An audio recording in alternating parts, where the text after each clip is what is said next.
Hello everyone, it's me, Jack from Cultaholic.com. Sorry for not giving my usual big introduction to Wrestlers of the Week. It remains my favourite time of the week, but I'm just so hot right now. Not hot in terms of my popping muscles, etc. Hot in terms of the temperature, because it's called Furnace Friday over here in the UK. It's one of the hottest days of the year so far, and I'm stuck in a chainmail headdress and a bodysuit with a Scott Steiner tattoo drawn on the front, and these sunglasses that are too small for my big old face. So, it's not been the best day, but I'm going to try and get hyped up for Wrestlers of the Week, because it's been a very interesting week. We've had Slammiversary on Sunday, we've had the G1 Climax going on as well, and we've had some big title ramifications over in NXT, as well as all the crunchy indie goodness from round and about. So we'll see who makes my top 10 Wrestlers of the Week. Holla if you hear me, I'm sick of it. I'm sick of it. Oh, I'm so annoyed. First of all, as always, a lot of honourable mentions to get through. I'll try and whiz through them very quickly. There was a really good tag match in Dragon Gate. They had their biggest show of the year so far, and there was a good tag match featuring the likes of BXB Hulk, or BB Hulk, I think he's called. They don't call him B, they don't pronounce the X as silent. BB Hulk, and Ben K and people like that, but the show apparently was a bit of a disappointment overall. I checked out the tag match and it was very good, but there was just too much goodness this week to include them. Dragon Azteca Jr. won the Gift of the Gods Championship on Lucha Underground. Well done, sir. Andrade Cien Almas had a really good match on SmackDown. Naito was great in the G1. Flip Gordon and Nick Aldis had a good match for the NWA Championship. Adam Page has been good. Toby Maccabee. Big Tobes was good. Phoenix was excellent in the opening match of Slammiversary, and Ibushi has been great as well. One person you might expect to see on this list who has missed out, actually, because there was just too many people, is Sami Callihan. He had a really good mask versus hair match with Pentagon at Slammiversary, and I had 11 people. I needed to drop one from the list, and Sami didn't sell his arm. He got his arm broken towards the end of the match, and then afterwards was just forgetting to sell it. And I'm afraid, Sami, for that indiscretion, you have been unceremoniously dumped from the bottom of the Wrestlers of the Week tape. I'm so sorry, mate. I'm so sorry. It was a good match as well, but you didn't sell literally a broken arm, so what can I do, you know? And an honourable mention, of course, to the big bad booty daddy himself, Scott Steiner. Now, number 10, Alistair Black, who actually was a big loser this week, a big old loser. He lost his NXT Championship to Tommaso Ciampa on NXT, just on an episodic weekly version of NXT. It was a bit of a shock, actually, but the circumstances in which it occurred were quite interesting. Obviously, Gargano came out to try and cost Ciampa, but, you know, sod's law, Murphy's law, he actually cost Black, and now his arch nemesis, his rival Champa, is the NXT champion. But just focusing on Alistair Black for a second, he was awesome in this match. Yes, he lost, and it's probably a bit of a temporary step back in his career. Still, he put on a phenomenal performance, one which should set him in good stead for when he inevitably graduates to the main roster. He was just... Sometimes there's Alistair Black matches that you watch where the spotlight's more on the other person, like his match with Velveteen Dream at TakeOver War Games, like this match against Ciampa. The whole storyline's kind of more centered on the other person in the match, but Black executes every single move so crisply, so dangerously, and yeah, he's just fantastic. And I think any other week he would actually be scooping a lot more points than just the one he's received this time around. Number 9, Juice Robinson, a previous Wrestler of the Week actually. I think 2 weeks ago he scooped the full 10 points. Only 2 points this week. He's been putting on great matches in the G1 Climax, but he's been losing every single one. He hasn't yet won a singles match in the G1 Climax. He has 0 tournament points. He had 2 fantastic matches this week, one against Naito, which reminded me a little bit of like Ric Flair on Anderson. There was a lot of psychology, a lot of clever counters and stuff like that. Not so much counters in terms of like Zack Sabre Jr., like, oh, here's a leg lock. No, I've reversed it. Now I've got all your limbs somehow. More like reversals in terms of one guy goes for a big punch, the other one just evades it, just moves out the way and then kicks the back of his leg out. Something like that. Really psychologically sound, yet very deceptively simple wrestling, and I loved it. That was a great match against Naito. Great match against Kenny Omega too, but again, Juice hasn't won a single match, and it's particularly interesting because, of course, he is the reigning and defending IWGP United States champion, which means that after the G1's said and done, he could potentially have a whole host of challengers lined up to try and take that belt from him. Could we even see New Japan book an uncharacteristic like fatal four-way or even a multi-man kind of championship scramble sort of match?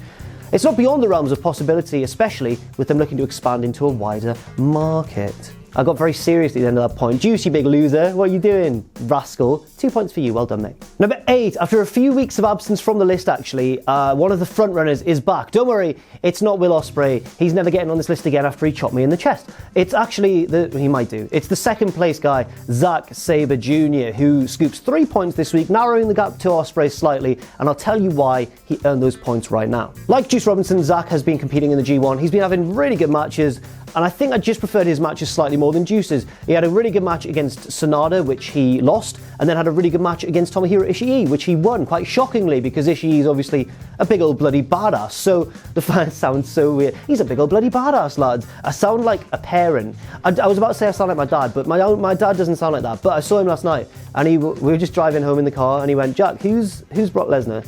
And I explained who Brock Lesnar was. He wasn't interested in any of that. He just went, because I've come up with an idea for a wrestler, because I heard Brock Lesnar's name mentioned on the radio, and I have come up with Les Brockner, who thinks he's hard, but he's actually not. And I was like, "Father, that is genius. Well done, sir."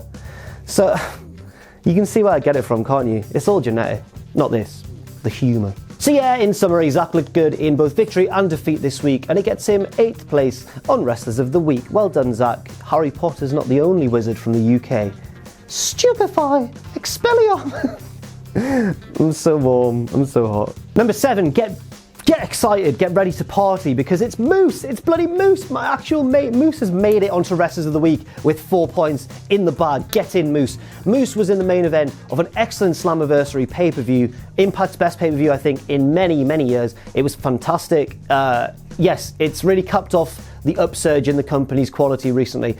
I was worried for Moose having to follow quite a lot of extreme and exciting matches, but him and Austin Aries put on a fantastic show.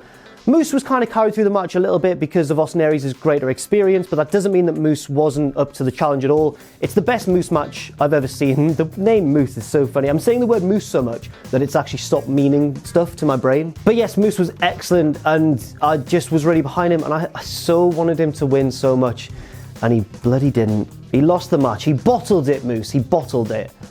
And it really put a dampener on mine and Sam's night. We were loving life. We were like, get ready to party, Moose. Moose, he's going to be playing air guitar with the belt. No. It's so sad. Moose was very disappointed after the match, and I honestly haven't seen him so sad since that time when he asked for my McDonald's fries and I'd already eaten them. So hopefully he can bounce back from this. Apparently he might be a little bit injured after the match as well, so hopefully he recovers in time to take that title at the next opportunity. I believe in you, Moose. Come on. I'm ready to party. Are you? Not Moose, you watching at home. Are you ready to party? I hope so. Moose. Number 6, Sanada had a massive week. He was kind of this week's breakout star of the G1 Climax, scooping 2 huge victories, one over Zack Sabre Jr. and one over Kota Ibushi. Now this annoyed me a little bit because, first of all, Sanada versus Ibushi is a spellbindingly handsome matchup. I was intimidated watching it. I thought, why do I look like I'm made of pastry when these lads are chiseled out of sex-iness? So Sanada versus Ibushi was really good, but the fact that Sanada won has thrown my prediction of Kota Ibushi into doubt. I thought he was going to win the whole G1 Climax, and he's lost against Yano and against Sanada as well. So come on, Ibushi, get it together. But this is all about Sanada. He's looking really good. The best we've seen him since he lost against Okada in that title match, but really portrayed himself very strongly and well and got a lot of support behind him. And yeah, I predict big things in his future. So come on, Sanada, you can do it, but also don't win because I want Ibushi to win. That makes sense. But great hair, great jacket, great face, great man. Great man. Number 5, Cero Miedo. It's Pentagon Jr. as he is now known in Impact, although of course on Lucha Underground I believe he's still Pentagon Dark. But Pentagon Jr. over in Impact put on one of my favourite matches of the week against a man who I can't believe missed out on the league table, Sami Callihan, mask versus hair. The only drawback of this match, I think, was that we all knew that Pentagon wasn't going to be losing his mask at this stage of his career. He's still too young for that, he's still got a lot ahead of him, and he's got such a distinctive look. It would have been a tremendous shame to see him lose the mask, but the match itself was fantastic, even if we all knew who was going to win.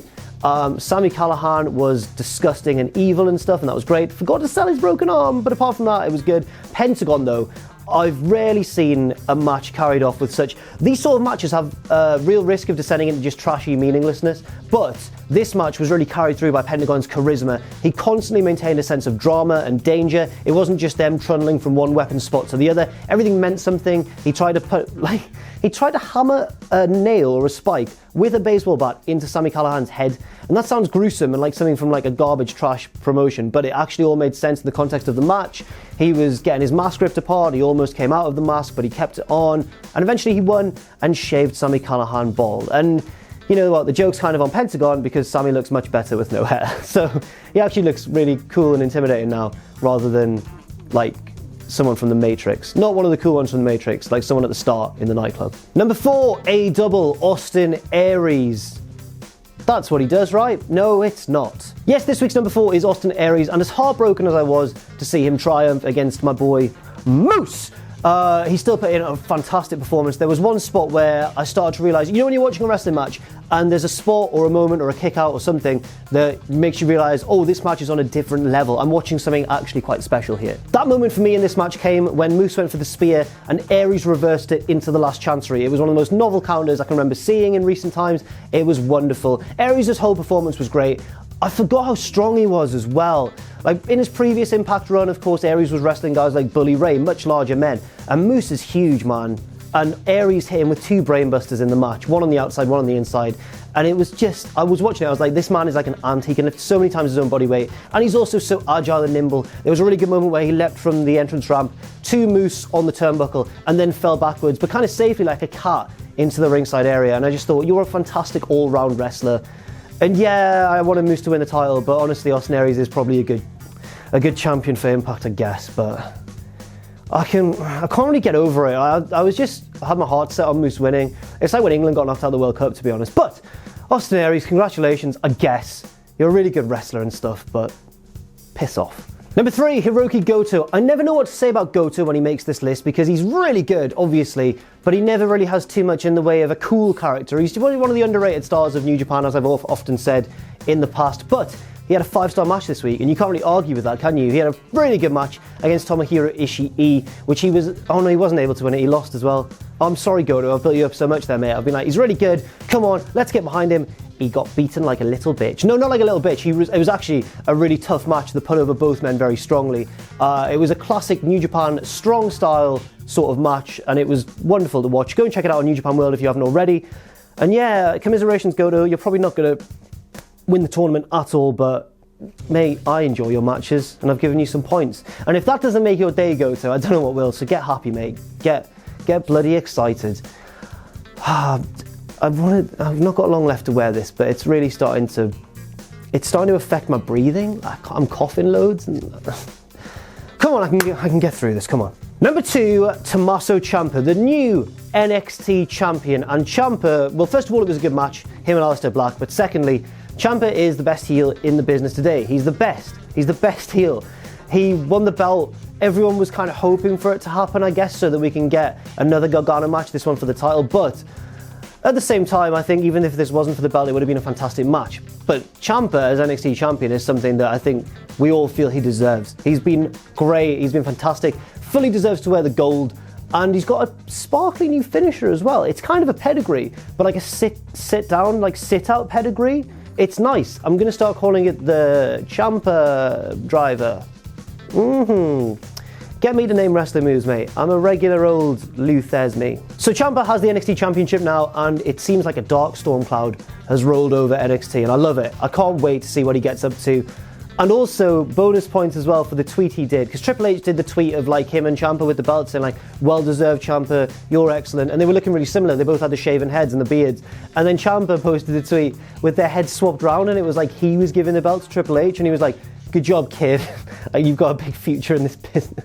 It was genius. I loved it. Well done, Ciampa. 9 big points for you, and he's really starting to rocket up that league table. And finally, number 1, and my wrestler of the week, and I know Sam, the Shredder driver, is going to be loving this because it's his boy, the Stone Pitbull, Tomohiro Ishii. Sam, if you want to just give a little message to Tomohiro Ishii, you can do that right now. I don't know what it's going to be. Go for it. Go right now. Go on, Tomohiro Ishii. Smash the G1 climax in the balls. You won for one tough and hard bastard. Ishii was number 1 this week because basically he had the 2 best matches of the week, or 2 of the best matches of the week, I think, probably. He had the best match of the week, in my opinion. Him versus Goto was wonderful. I loved it. It was everything that sort of match should be. And Ishii remains one of the best sellers in New Japan Pro Wrestling. Even after the match, he could barely stand, the referee was having to help him up. It certainly wasn't an easy dominant win for the Stone Pitbull over someone he's better than. It was a clash of two almost equals, and Ishii just managed to squeak out a victory by being proper right hard. You know what I mean? That wasn't his only excellent match this week. He also had one against Zack Sabre Jr. later on, and typically tapped out clean Ishii, which just goes to show, I guess, that you don't have to be winning everything to be number one on Wrestlers of the Week. You can tap out like a little weakling, little pipsqueak as well. Why am I doing it? I've called out so many wrestlers this week. I've been like, you lost like a bitch. Whoa. No, Ishii, don't come to my house and murder me. Thank you very much, sir.